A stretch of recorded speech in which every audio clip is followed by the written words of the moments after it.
Kebijakan seorang pembuat hukum tidak hanya terdiri dari landasan keadilan, tetapi bagaimana hukum itu mendapatkan keadilan. Assalamualaikum warahmatullahi wabarakatuh.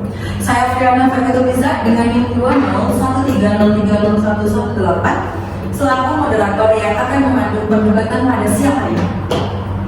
Sebelum debat kita mulai, di sini saya akan menjelaskan sedikit mosi yang akan diperdebatkan, yaitu tentang daerah istimewa Minangkabau.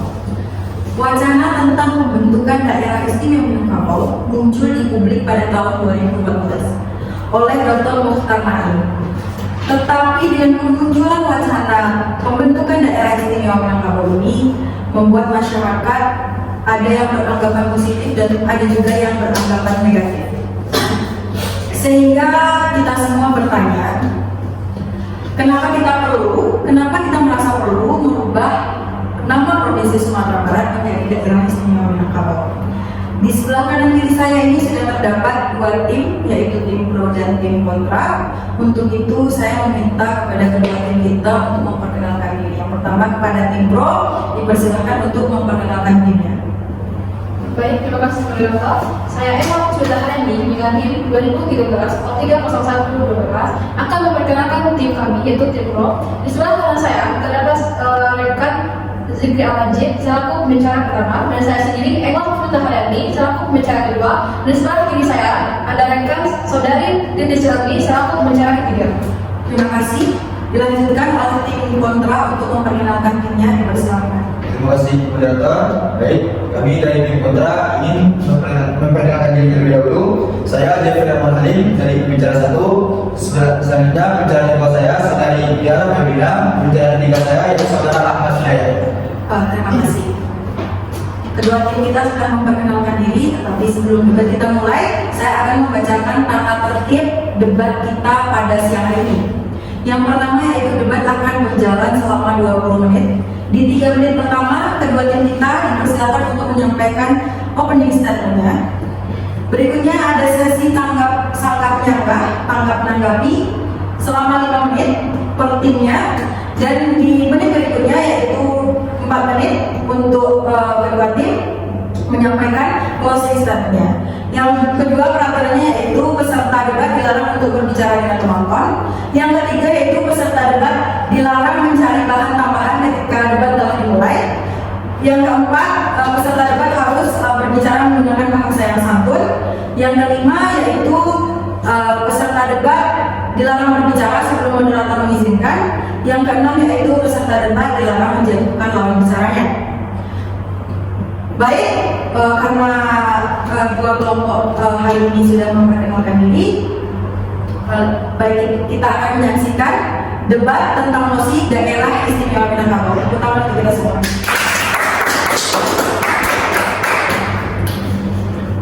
Kini kita telah memasuki sesi debat yang pertama, yaitu menyampaikan opening statement-nya. Kepada tim pro dipersilahkan untuk menyampaikan opening statement-nya selama 3 menit dimulai dari sekarang. Baiklah, terima kasih kepada moderator. Perkenalkan, nama saya Zikri Al-Majid dengan NIM 2013-01-38. Saya selaku pembicara pertama, dan untuk pertama kalinya kami menyampaikan bahwasanya kami menerima mosi perdebatan kali ini. Sebelum melangkah lebih jauh, izinkan kami terlebih dahulu untuk mendefinisikan atau menjelaskan mosi agar mengarahkan dialektika menjadi dialektika yang konseptual dan dapat dipertanggungjawabkan.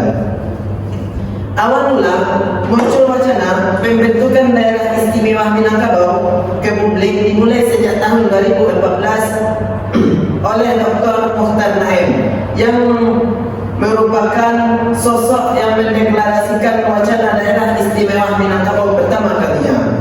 Dan beliau juga merupakan seorang antropolog dan sosiolog Indonesia dari Universitas Andalas, Tamatan Kanada. Dan beliau juga orang Minang, yaitu keturunan Banu Hampa Agam.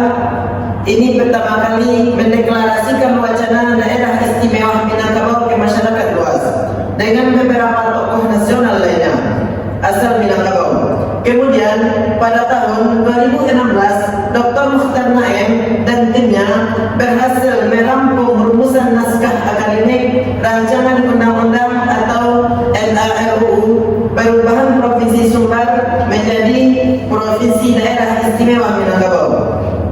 yang merupakan salah satu bagian syarat administratif dari pusat untuk daerah atau wilayah yang ingin mengajukan diri sebagai daerah istimewa, sebagaimana telah dicantumkan dalam Undang-Undang Dasar 1945 Pasal 18B ayat 1 yang melatar belakangi berdirinya wacana tersebut.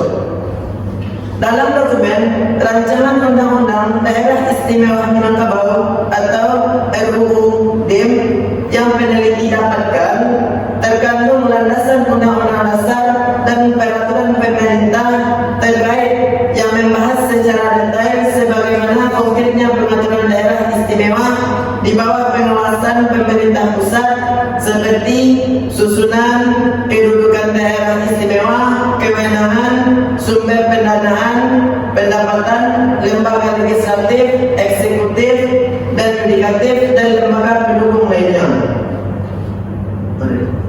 Cukup. Terima kasih. Berikutnya dipersilakan untuk tim kontra menangkap apa yang telah disampaikan oleh tim pro tadi kepada tim kontra. Opening statementnya selama 3 menit dimulai dari sekarang. Terima kasih moderator. Itu perkenalkan, nama saya Jeffrey Halim, Tingkating 2013-0137. Di sini kami menyampaikan bahwasanya kami menolak mosi yang diangkat pada kali ini. Karena menurut saya kehadiran ini justru akan merusak kearifan lokal karena adanya kemungkinan campur tangan dari pemerintah terhadap kearifan lokal kemajuan di Minangkabau yang akan dicapai dengan menganut sistem kebebasan sehingga faktor kearifan lokal ini tidak merupakan faktor yang utama. Pendapat ini mengemukakan bahwasanya ketika dunia berlomba memperluas jangkauan dunia bebas, justru di ini atau daerah istimewa Minangkabau ini mempersempit arena dengan mengusung kembali kearifan lokal. Daerah istimewa Minangkabau atau seperti Kadin merupakan sebuah langkah mundur. Pemikiran ini cenderung liberal, terbebas dalam berpikir yang tampak tidak melihat faktor kearifan lokal Minangkabau, sehingga faktor yang perlu dihibur kembali dari hal yang sebelumnya telah berdaya. Terlebih jika dikaitkan dengan Undang-Undang Nomor 17 Tahun 2022. Selanjutnya, sehingga hari ini tidak lanjut dan proses yang dilakukan pemerintah Provinsi Sumatera Barat terhadap daerah istimewa Minangkabau ini tidak terdengar lagi. Apa yang sudah dijanjikan untuk diusulkan ke pemerintah pusat kelihatannya belum tercapai. Silakan. Baik, saya dari tim pro ingin menyanggah dari pernyataan dari tim kontra. Bagaimana bisa saudara mengatakan bahwasanya perubahan rencana Sumatera Barat menjadi daerah istimewa Minangkabau merupakan satu langkah mundur atau pemikiran yang liberal? Cukup. Baik, alasan saya mengapa saya mengatakan daerah istimewa Minangkabau ini memiliki cenderung liberal dalam bebas berpikir. Jadi dengan yang saya katakan daerah istimewa Minangkabau atau DIM ini akan merusak kearifan lokal karena adanya kemungkinan campur tangan dari pemerintah terhadap kearifan lokal kemajuan di Minangkabau yang akan dicapai dengan menganut sistem kebebasan sehingga faktor kearifan lokal tidak merupakan faktor yang utama. Seperti kita ketahui, yaitu liberal atau bebas dalam berpikir yang tampak tidak melihat faktor kearifan lokal di Minangkabau sebagai faktor yang perlu dihidupkan kembali dari hal yang sebelumnya pernah berdaya. Yang seperti kita ketahui tadi bahwasanya kita ini adalah negara Republik Indonesia adalah negara hukum. Masa kita negara dari daerah istimewa Minangkabau ini cuma satu-satunya yang menurut sistem liberal. Nah, itu jawaban saya. Baik, saya lanjutkan kembali, yaitu apa yang dijanjikan untuk diusulkan ke pemerintah pusat kelihatannya belum tercapai. Setelah itu surat terbuka di muka publik seperti yang kita lihat dari perjalanan DIM ini bukan malah semakin kencang, tetapi sebaliknya terlihat lambat. Pada tanggal 20 Februari tahun 2019 lalu, wacana pembentukan DIM ini mulai mencuat lagi. Setelah isinya Berikutnya kita lanjutkan dengan sesi sampai menyanggah atau argumen dari tim pro. Waktunya 5 menit dimulai dari sekarang. Baik, terima kasih moderator atas waktu yang telah diberikan. Saya Eno Musbetullah Yani dengan NIM 2013-830122 selaku pembicara kedua tim pro. Izinkan saya untuk memberikan penguatan terhadap argumen yang telah teman saya sampaikan sebelumnya. Sumatera Barat memiliki keistimewaan yang tidak dimiliki oleh provinsi lain. lain. Istimewa ini dapat kita lihat dari sistem kekerabatan atau sistem garis keturunan matrilineal, yang mana atau disebut juga dengan sistem garis keturunan ibu. Dan hanya satu-satunya provinsi Sumatera Barat yang memiliki yang menggunakan sistem matrilineal ini. Kami akan mengusulkan kepada pemerintah pusat dan daerah untuk menggunakan nama Sumatera Barat menjadi daerah istimewa Minangkabau. Dikarenakan adanya dua kata kunci untuk pemerintah atau provinsi yang menggunakan kata istimewa. Yang pertama yaitu adanya hak-hak atau asal-usul Minangkabau. Yang kedua adanya susunan asli. Seperti yang telah kita ketahui dan telah digunakan lebih dari ratusan tahun, bahwasanya Minangkabau menggunakan sistem pemerintahan dan dianjurkan ke ajaran adatnya. Selain itu, masih banyak keistimewaan yang dimiliki oleh Sumatera Barat karena pada dasarnya garis keturunan matrilineal ini merupakan garis keturunan yang terbesar di dunia yang hanya digunakan di Sumatera Barat. Seperti telah kita ketahui bahwasanya banyak orang-orang Minangkabau atau orang-orang Sumatera Barat yang sukses apabila dia memakai ajaran adatnya. Dan silakan untuk masuk.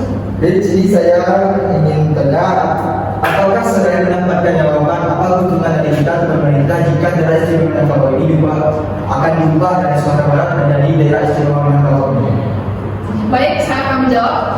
Keuntungan yang diperoleh oleh masyarakat Sumatera Barat dalam perubahan nama menjadi daerah istimewa Minangkabau, salah satunya itu untuk membumikan atau menduniakan adat masjid syarat masjid kita buat, yang mana dengan ini merupakan filosofi hidup orang Minangkabau. Dan apabila kita mengubah nama daerah istimewa Minangkabau ini, maka orang-orang akan berpatokan bahwasanya Sumatera Barat itu merupakan orang Minangkabau. Dan berdasarkan lagi kepada filosofi hidup orang Minangkabau, ada menjadi syarat nanti kita buat. Dan saya lanjutkan lagi, alasan saya mendukung mosi ini atau mendukung perencanaan perubahan Sumatera Barat menjadi daerah istimewa Minangkabau untuk membumikan adat menjadi syarat pasal ini kita buat. Karena ini merupakan salah satu asas untuk mempertahankan asas matrilinealnya. Masyarakat Minangkabau adalah masyarakat matrilineal terbesar di dunia, dan di Minangkabau juga banyak sekali istimewa lainnya, seperti makanan khasnya yaitu rendang, merupakan makanan yang termasuk nominasi makanan terenak di dunia. Maka wajar saja jikalau Sumatera Barat ini menjadi daerah istimewa. Prinsip pendatang. Silakan. Ketika kita ketahui Mentawai tidak termasuk dalam Minangkabau, tetapi termasuk dalam provinsi Sumatera Barat. Apakah tidak berpengaruh jika diubah dari BIM kepada Mentawai jika menjadi daerah provinsi Sumatera Barat? Baik, saya akan menjawab. Mentawai memang bermayoritas bukanlah orang Minang, tetapi Mentawai itu merupakan daerah atau wilayah yang berada di Sumatera Barat. Maka tidak dapat kita lepaskan bahwasanya Mentawai ini akan terlepas dari Sumatera Barat. Dan jika perubahan nama Sumatera Barat menjadi daerah istimewa Minangkabau, Mentawai juga akan mendapatkan dampaknya, seperti orang-orang luar sana atau orang-orang di luar Sumatera Barat lebih mengenal Minangkabau daripada Sumatera Barat.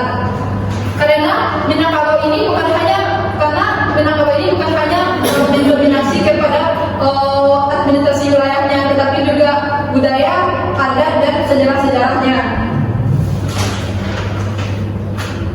Untuk itu, seperti telah kita lihat dari sudut-sudut pandang belakang, bahwasanya orang Minang ini banyak juga dilihat dari bidang politik, banyak juga merupakan pencetus kemerdekaan, seperti Bapak Muhammad Hatta, Syahrir, dan Tan Malaka yang merupakan tokoh-tokoh pembangun bangsa. Maka dapat kita jadikan bahwasanya Sumatera Barat ini merupakan daerah istimewa, sama halnya seperti Papua, Aceh, dan Bali yang mendapatkan daerah istimewa. Cukup, terima kasih.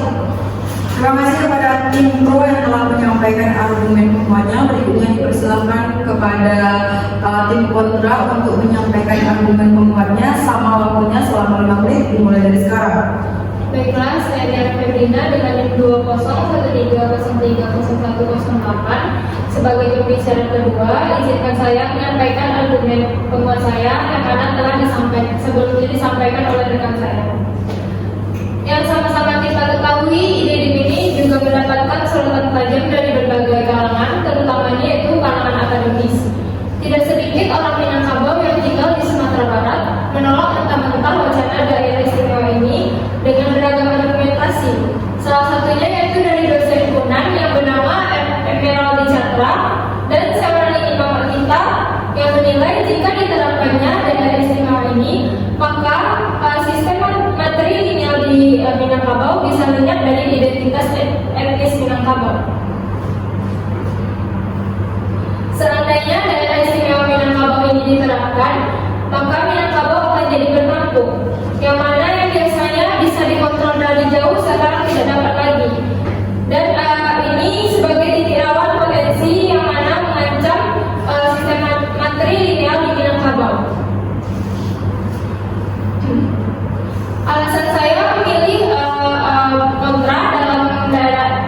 Alasan saya memilih kontra dikarenakan ada beberapa hal yang ditakutkan oleh masyarakat, yang mana perihal tentang adat yang akan berpindah tangan kepada pemerintah. Seperti pemerintah yang akan mendapatkan mandat dan dia merasa bahwasanya perihal adat ini bisa diatur, bisa bahwasanya pemerintah berpikir dapat mengatur perihal adat ini, yang mana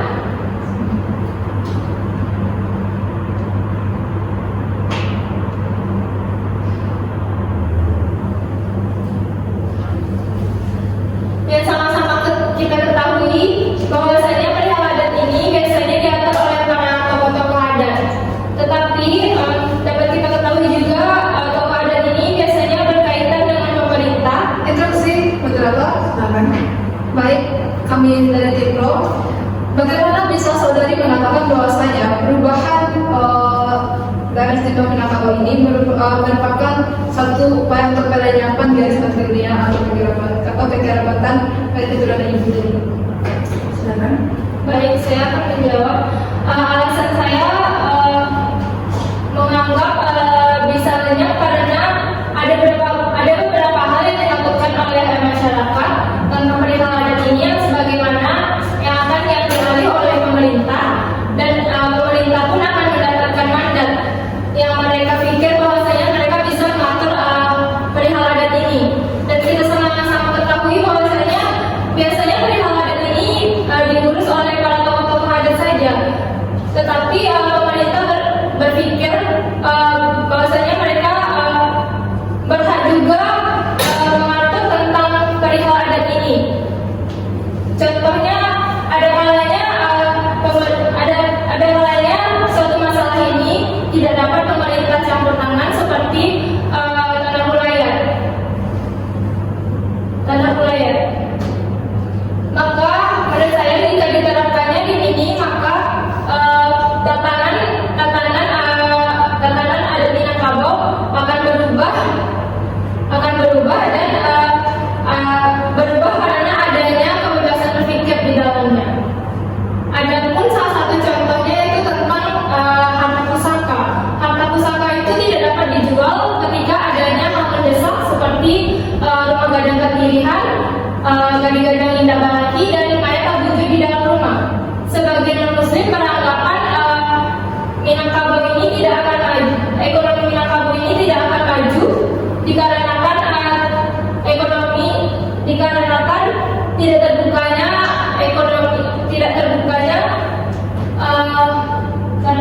terbukanya dalam ekonomi global. Sama-sama kita ketahui contohnya tidak adanya Alfamart dan Indomaret di Minangkabau ini, sehingga orang berpikir akan sulit ekonomi Minangkabau ini akan maju. Tetapi orang Minangkabau berpikir itu malahan bagus karena tidak adanya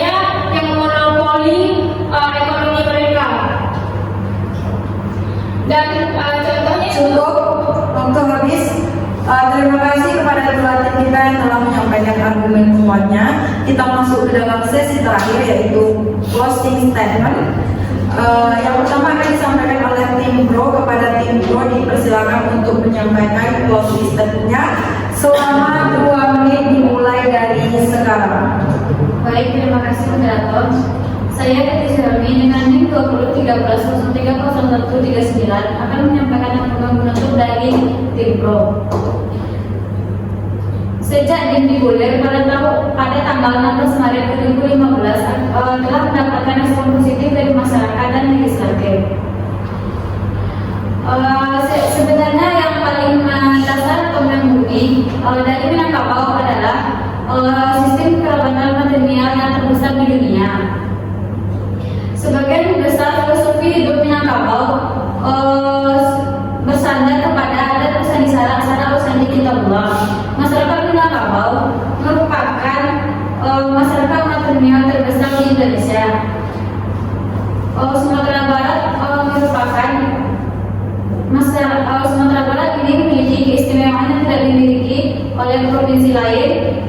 Contohnya seperti garis keturunan ibu yang sangat besar terdapat di masyarakat Minangkabau. Sistem kekerabatan matrilineal ini memiliki sistem adat yang sangat kental pada masa jin. Selain itu, masyarakat Minangkabau berfokus pada 3 tingkatan nagari, yaitu 3 tumbuh sejarah, yakni Minyak Mama, Caciak Pandai, dan Alim Ulama. Sumatera Barat memiliki keistimewaan tanah layar yang tidak dimiliki oleh provinsi lain dan kota lain. Sebagaimana masyarakat Minangkabau sangat mendasari dan tidak memiliki sistem kerabatan lain, contohnya seperti sistem kerabatan matrilineal. Karena sistem kerabatan matrilineal Cukup. Terima kasih kepada tim pro. Berikutnya kita persilakan kepada tim kontra untuk menyampaikan closing statementnya selama 2 menit dimulai dari sekarang. Terima kasih moderator.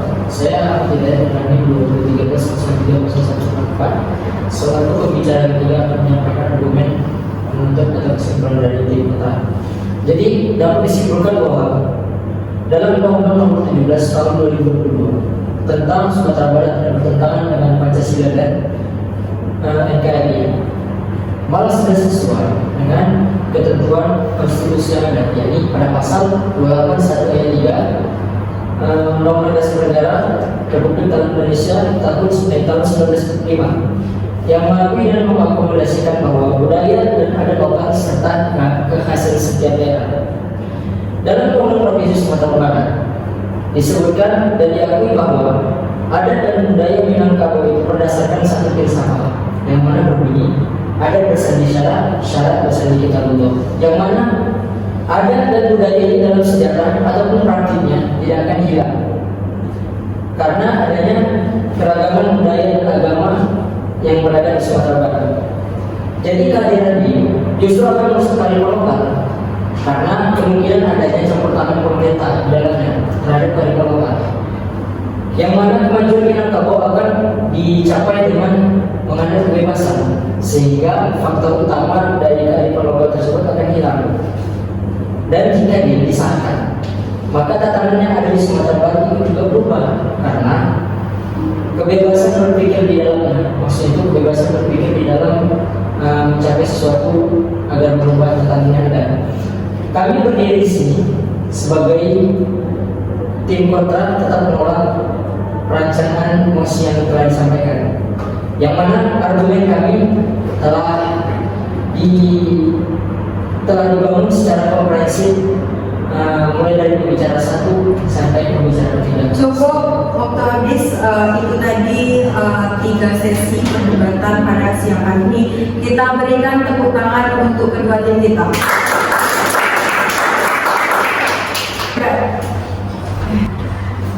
Tidak terasa kita sudah sampai di penghujung perdebatan pada kesempatan kali ini. Di mana perdebatan tadi itu sangat panas sekali, di mana tim pro dan tim kontra saling melontarkan sanggah menyanggah terkait argumen yang disampaikan oleh masing-masing tim. Di sini tim pro dan tim kontra tetap pada pendiriannya masing-masing, tetap kekeh pada argumen yang telah disampaikannya. Di mana tim pro ingin menggo internasionalkan adat-adat di Minangkabau, jadi mereka pro terhadap mosi perubahan nama provinsi Sumatera Barat ini menjadi daerah istimewa Minangkabau. Sedangkan tim kontra tetap menolak mosi perubahan wacana tentang pembentukan daerah istimewa Minangkabau ini, dikarenakan menurut tim kontra ini akan merusak kearifan lokal. Mungkin hanya itu perdebatan kita pada siang hari ini tentang mosi daerah istimewa Minangkabau. Debat tetap pakai adab. Saya Friana Faikutuliza selaku moderator pamit undur diri. Assalamualaikum warahmatullahi wabarakatuh.